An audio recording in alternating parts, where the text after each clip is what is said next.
Pessoal, vamos aqui voltando para mais uma videoaula. E na videoaula de hoje nós vamos trabalhar a parte, ou a introdução no caso, que nós chamamos de geometria molecular. Tá, pessoal? Então, o que é que acontece? Nas últimas aulas nós trabalhamos a parte de ligações químicas e mais especificamente na última aula nós falamos sobre as ligações metálicas, né? E ao mesmo tempo falamos um pouquinho das ligas metálicas. Hoje, pessoal, a gente vai para uma parte do conteúdo que ela é muito importante para a compreensão dos próximos conteúdos e de diversos outros conteúdos que nós ainda vamos ver aí dentro do ensino médio. Então, assim, prestem muita atenção a essa parte de geometria molecular, tá certo? Então, para começo de conversa, eu quero falar para vocês aqui de início da base da geometria molecular, que é chamada de modelo Vesper, ou traduzindo para o português, o modelo da repulsão dos pares eletrônicos da camada de valência, tá? Então preste muita atenção. Galera, o que é que acontece? Nós vamos nos limitar aqui, ou nos direcionar, nos focar mais nas ligações covalentes, certo? Que é onde tem a maior abrangência de compostos. Então o que é que acontece? Na ligação covalente, como nós trabalhamos, nós temos basicamente dois tipos de par de elétron. O que nós chamamos de par de elétron ligante, que é aquele que é compartilhado durante a ligação, que nós vamos chamar aqui simplesmente de PC, em alguns momentos. E o par de elétron não ligante, que nós chamamos também de par de elétron livre ou simplesmente par isolado, certo? Então, nós dividimos as ligações, os pares de elétron, nesses dois tipos. Nós temos os que são compartilhados e os que não são compartilhados, certo? O que acontece? Galera, par de elétron tem carga o quê? Negativa. Então, se nós temos aqui cargas ou pares de elétrons de carga negativa, nós vamos imaginar ou nós vamos deduzir que esses pares aqui vão tentar se repelir, porque os dois têm a mesma natureza elétrica. Nós sabemos pela regra da física que cargas iguais elas se repelem. Então, repito, vamos ter isso em mente. O quê? Que todas as ligações covalentes resultam em pares de elétrons, sejam eles compartilhados ou não compartilhados, certo? E que esses pares, por eles terem as mesmas cargas ou a mesma carga, no caso são cargas negativas, eles tendem a se repelir.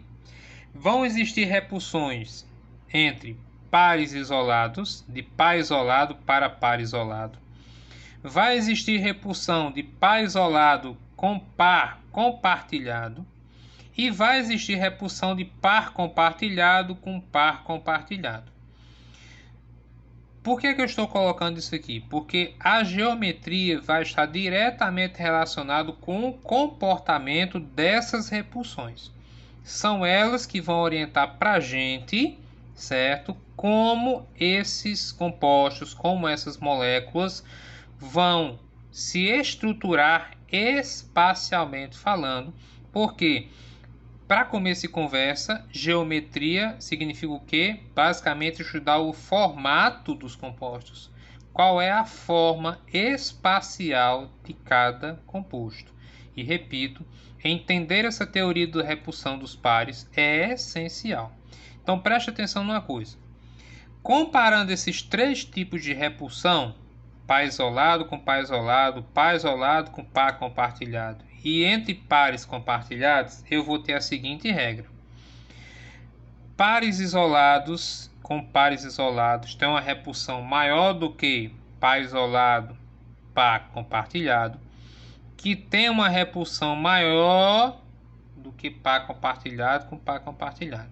Ou seja, aqui nós temos a repulsão mais forte e aqui nós temos a repulsão mais fraca, certo? Repito, entendam que pares de elétrons têm a mesma carga e que por isso eles vão tentar se distanciar ao máximo um do outro, certo? Esse processo de distanciamento, de afastamento, é o que nós denominamos de repulsão dos pares eletrônicos explicado exatamente pelo modelo Vespel, certo? Tudo bem. Aí o que é que acontece? Eu vou destacar aqui para vocês os 5 principais tipos de geometria molecular, deixando claro que não existem só esses 5 tipos. Aqui são os que são mais frequentes ou diria os mais relevantes para a gente aqui. E quais são eles? É o linear, o angular, o trigonal ou trigonal plana, piramidal ou pirâmide trigonal, você pode encontrar qualquer um dos dois nomes dependendo do autor, tetraédrica ou quadrado planar, tá certo? Bem, para começo de conversa, eu quero recapitular rapidamente aqui com vocês como que a gente faz para construir um composto. Porque o que vai acontecer aqui, pessoal? Na maioria dos casos, eles vão dar as moléculas prontas para a gente. E a partir dessa construção aqui é que eu vou identificar em qual desses tipos de geometria aquela minha molécula se encaixa.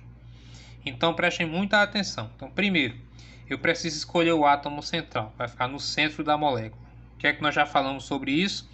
O átomo central geralmente é aquele que só aparece uma única vez na molécula e é aquele que faz o maior número de ligações. Nós já discutimos isso em aulas anteriores. Segundo, representar os elétrons de valência, ou seja, construir o que nós chamamos de estrutura de Lewis.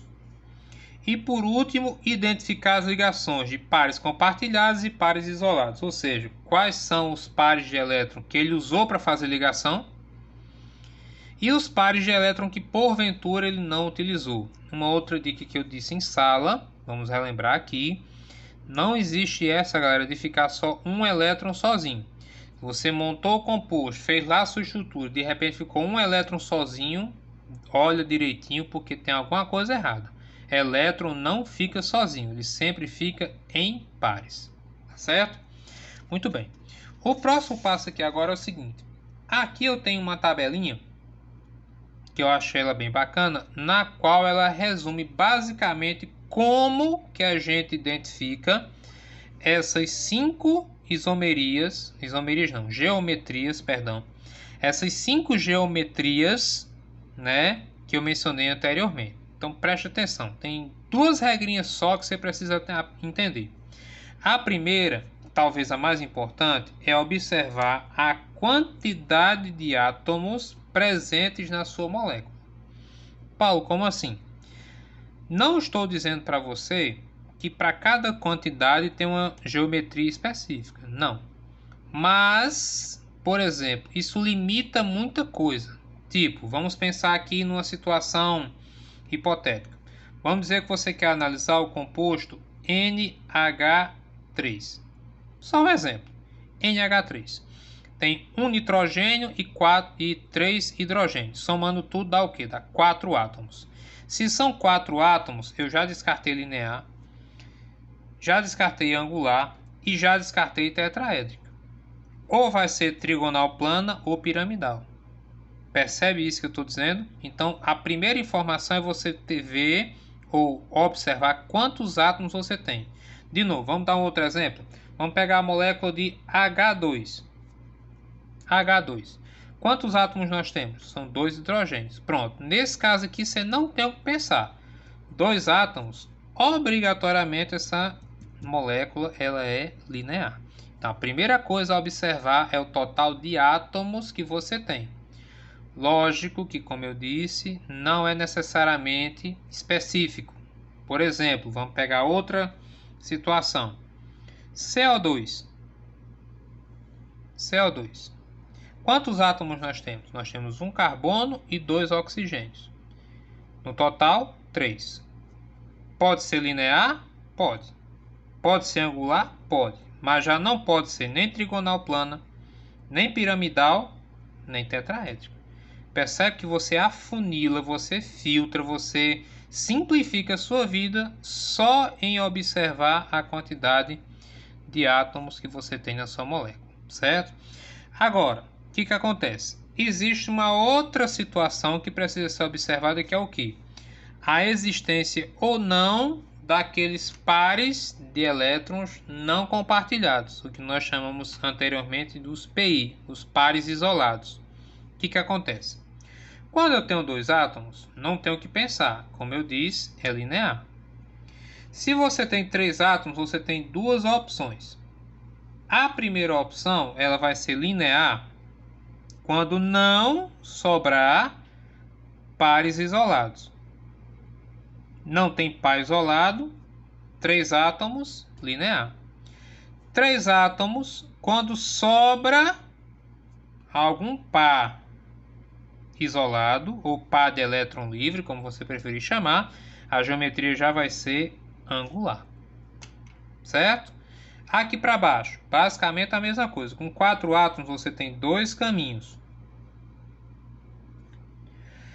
Se forem quatro átomos e não sobra par isolado, a geometria é trigonal plana, certo? Que é essa representação aqui. Com quatro átomos e quando sobra par isolado, a geometria já é piramidal, certo?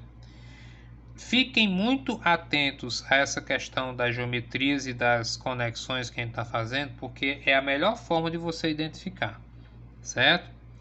E por último, com 5 átomos, direto à geometria tetraédrica, que tem esse formato aqui, certo? Por enquanto, não se preocupem muito com os formatos não, certo? O formato a gente vai treinando, vai lapidando, vai compreendendo melhor à medida que o conteúdo vai avançando. Por enquanto, o que é que eu quero de vocês? Que vocês entendam a questão da teoria da repulsão, como a gente falou, que esses pares de elétrons vão tentar se distanciar. E em segundo plano, que vocês consigam identificar essas características que eu estou mencionando aqui, que permitem você identificar ou saber qual é a geometria daquele determinado composto, fazendo uma análise relativamente simples, tá certo? Aqui agora, nós temos então alguns exemplos. Veja só, prestem muita atenção. Vamos começar aqui com o CO2 que eu mencionei na folhinha anterior. O que acontece? O carbono é o elemento central, porque ele só aparece uma vez, com 2 oxigênios de cada lado. O que eu tenho aqui para destacar? Veja, sobra par de elétron? Não, não sobra. Por quê? Vamos fazer aqui no primeiro caso para a gente relembrar, até porque a gente já fez isso em outras aulas. Mas veja só, o carbono é um elemento da família 4A. Portanto, ele vai precisar fazer 4 ligações, usando exatamente esses 4 elétrons. Por isso que aqui no carbono não sobra nenhum par de elétrons. E aí o que acontece? CO2, nós temos o que? São 3 átomos. E como nós vimos na folhinha anterior, 3 átomos, olha só, vamos voltar. 3 átomos que não sobra par de elétron é linear. Observe aqui, ó, a representação e olha só a molécula do CO2, linear. Beleza? Vamos pegar agora um outro exemplo, BF3, boro. Primeira coisa, olha só, BF3 nós temos 4 átomos. 4 átomos pode ser o quê? Pode ser ou trigonal ou piramidal. Resta saber se não sobra ou se sobra par de elétron. Vamos lá. Aqui o que é que nós temos? O B, que é o boro, é da família 3A. 3A, 3 elétrons. Quantas ligações o boro faz? 1, 2, 3. Lembrando que o boro é uma exceçãozinha, a regra do octeto, ficando estável com 6 elétrons na sua camada de valência. Então o que é que acontece? De novo, observe aqui que o boro não tem par de elétron. Não fica par de elétron não compartilhado. Então, de novo, nós temos aqui 4 átomos e 0 par de elétrons compartilhados. O que nos leva a afirmar o que? 4 átomos, não sobra par de elétron, trigonal. Observe aqui o desenho e observe aqui o formato do BF3, certo? Próximo exemplo é SO2. De novo, átomo central vai ser o S, porque só aparece uma vez. Atenção aqui agora, muita atenção. O S é da família 6A. Primeira coisa, SO2, nós temos aqui então 3 átomos. De novo, 3 átomos ou vai ser linear ou angular. Vamos olhar para o S. O S é da família 6A. Como ele é da família 6A, ele só precisa fazer 2 ligações. Tá aqui, ó, 1, 2. E essa setinha aqui, pessoal, preste atenção. Vou fazer o S aqui do ladinho, ó. Observe só.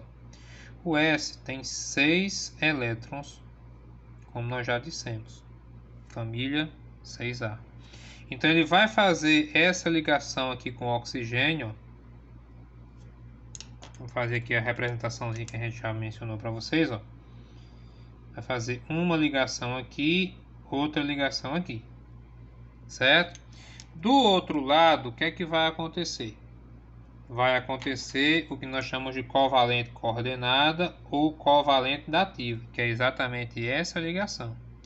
E perceba que sobrou aqui em cima, observe só, sobrou aqui em cima um par de elétron, que é exatamente esse par de elétron aqui. Então, qual é a combinação que nós temos? Nós temos 3 átomos, com um par de elétron. Qual vai ser a nossa geometria? Angular, certo? Seguindo, próximo composto, CH4. Aqui é tranquilo, porque CH4, um C com 4 hidrogênios, são 5 átomos. 5 átomos, não tem o que pensar, geometria tetraédrica, aqui denominada de tetraedro, que é essa estrutura aqui. NH3, de novo, ó, NH3, são 4 átomos. Como é que vai ficar a nossa geometria? Vamos analisar. O N é da família 5A, tá certo? 5A vai ter que fazer 3 ligações. 1, 2, 3, do jeito que ele está fazendo aqui. Só que, novamente, eu vou fazer o NH3 aqui do lado. Preste atenção. O N tem 5 elétrons. Beleza? Ele vai se ligar com 3 hidrogênios para fazer as 3 ligações que ele precisa. Aí o que é que acontece? Depois que ele fizer, vamos representar aqui só para a gente entender. Ó, uma ligação, 2, 3 ligações. Perceba que mesmo fazendo as 3 ligações, olha o que é que aconteceu aqui, ó. Olha o que é que sobrou de novo. Sobrou um par de elétron, que é exatamente o par de elétron que aparece aqui, ó. Certo? Então, qual é a nossa combinação? Nós temos 4 átomos, um par de elétrons livre. Isso vai me dar uma geometria piramidal. Tá bom? E por último aqui, nós temos o H2O, certo? A molécula da água. De novo, nós temos 3 átomos, certo? Com que combinação? Átomo central é o O, é da família 6A. Semelhante ao S. O que vai acontecer? Vai fazer só 2 ligações. E olha que interessante, nesse caso, ó, sobraram 2 pares de elétron. Então, nós temos 3 átomos com 2 pares de elétron, nos levando à geometria angular. Então, perceba, pessoal, que o segredo está nessa folhinha aqui. Se você conseguir relacionar a quantidade de átomos que tem na molécula com a presença ou a ausência desses pares de elétrons isolados ou pares de elétrons livres, você não tem problema nenhum em identificar a geometria daquele determinado composto. Certo, pessoal? Então, nessa aula de hoje eu quis deixar claro o princípio básico, a teoria da repulsão, e fazer essa introdução para vocês, mostrar essa conexão que existe entre o número de átomos e os pares de elétron, aqui demonstrados nos nossos 6 exemplos. Para a próxima aula, a gente vai pegar algumas questões para a gente resolver e ver se isso ficou compreendido de forma satisfatória. Tá certo, pessoal? Então, obrigado pela atenção. Quem gostou do vídeo, quiser deixar um gostei, fique à vontade. Se quiser recomendar esse vídeo para algum colega que está vendo o mesmo conteúdo, que está com dificuldade em geometria, a gente agradece. No mais, até a próxima aula. Fiquem bem.